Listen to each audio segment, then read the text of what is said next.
Hi friends, welcome back to our YouTube channel. ಎಲ್ಲರೂ ಹೇಗಿದ್ದೀರಾ? ನಾನು ತುಂಬಾ ಚೆನ್ನಾಗಿದ್ದೀನಿ. ನೀವು ಚೆನ್ನಾಗಿದ್ದೀರಾ ಅಂತ ಅಂದ್ಕೊಂಡಿದ್ದೀನಿ. ಮೊದಲನೇದಾಗಿ ಎಲ್ರಿಗೂ ಗೌರಿ ಗಣೇಶ ಹಬ್ಬದ ಶುಭಾಶಯಗಳು ಫ್ರೆಂಡ್ಸ್. ಹೌದು, ಇವತ್ತು ಗೌರಿ ಗಣೇಶ ಹಬ್ಬ ಇರೋದ್ರಿಂದ ಮನೇಲಿ ನಾವು ಯಾವ ಥರ ಹಬ್ಬ ಮಾಡ್ತೀವಿ ಅಂತ ಹೇಳ್ಬಿಟ್ಟು ಈ ವಿಡಿಯೋದಲ್ಲಿ ನಾನು ಶೇರ್ ಮಾಡ್ತಾ ಇದ್ದೀನಿ. ಗಣೇಶನ ದರ್ಶನ ಮಾಡಿಬಿಟ್ಟು ಇಲ್ಲಿ ನಮ್ಮ ಮನೆಯಲ್ಲಿ ನಾವು ಗಣೇಶನ ಕೂರಿಸಲ್ಲ ಫ್ರೆಂಡ್ಸ್. ಏರಿಯಾದಲ್ಲಿ ಒಂದು ದೇವಸ್ಥಾನ ಇರುತ್ತಲ್ಲ, ಅಲ್ಲಿ ಕೂರಿಸ್ತಾರೆ. ಗಣೇಶನ ನೋಡಿಕೊಂಡು ಗಣೇಶನಿಗೆ ಪೂಜೆ ಮಾಡ್ಕೊಂಬರ್ಬೇಕು ಅಂತಿದ್ದೀವಿ. ಅದನ್ನು ನಾನು ಈ ವಿಡಿಯೋದಲ್ಲಿ ನಿಮ್ಮ ಜೊತೆ ಶೇರ್ ಮಾಡ್ತಾ ಇದ್ದೀನಿ. ಈಗ ಅಲ್ಲಿಗೆ ಹೋಗೋಕ್ಕೂ ಮುಂಚೆ ನಾನು ಮನೇಲಿ ಪೂಜೆ ಮಾಡಿಲ್ಲ ಇನ್ನು. ಈಗ ಪೂಜೆ ಮಾಡಿಬಿಟ್ಟು ಅಲ್ಲಿಗೆ ಹೋಗೋಣ ಫ್ರೆಂಡ್ಸ್.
ಪೂಜೆ ಎಲ್ಲ ಆಯಿತು ಫ್ರೆಂಡ್ಸ್. ತಿಂಡಿಗೆ ಅಂತ ಹೇಳ್ಬಿಟ್ಟು ಬಿಸಿಬೇಳೆ ಬಾತ್ ಮಾಡಿದ್ದೆ. ಈಗ ಮಕ್ಕಳಿಗೆ ತಿಂಡಿ ಹಾಕಿ ಕೊಟ್ಬಿಟ್ಟು ಅವರಿಗೆ ತಿಂಡಿ ತಿಂದಮೇಲೆ ರೆಡಿ ಮಾಡಬೇಕು, ಸ್ನಾನ ಮಾಡಿ. ಅವ್ರು ರೆಡಿ ಆದಮೇಲೆ ದೇವಸ್ಥಾನಕ್ಕೆ ಹೋಗ್ಬೇಕು ಅಂದ್ಕೊಂಡಿದ್ದೀವಿ.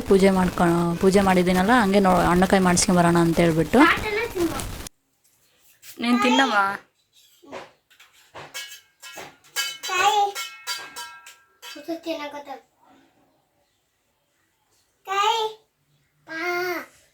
ಕಾಯಿ ಎಲ್ಲ ಕ್ಯಾರೆಟ್ ಅದು ತಿನ್. ಎಂಥ ಒಳ್ಳೆ ಮಕ್ಕಳಿಗೆ ಜನ್ಮ ಕೊಟ್ಟೆ. ಒಂದೊಂದು ಮುತ್ತು ಕಡೆ ತಪಸ್ಸು ಮಾಡಿ ಪಡಿಬೇಕಿಂತ ಮಕ್ಕಳನ್ನ.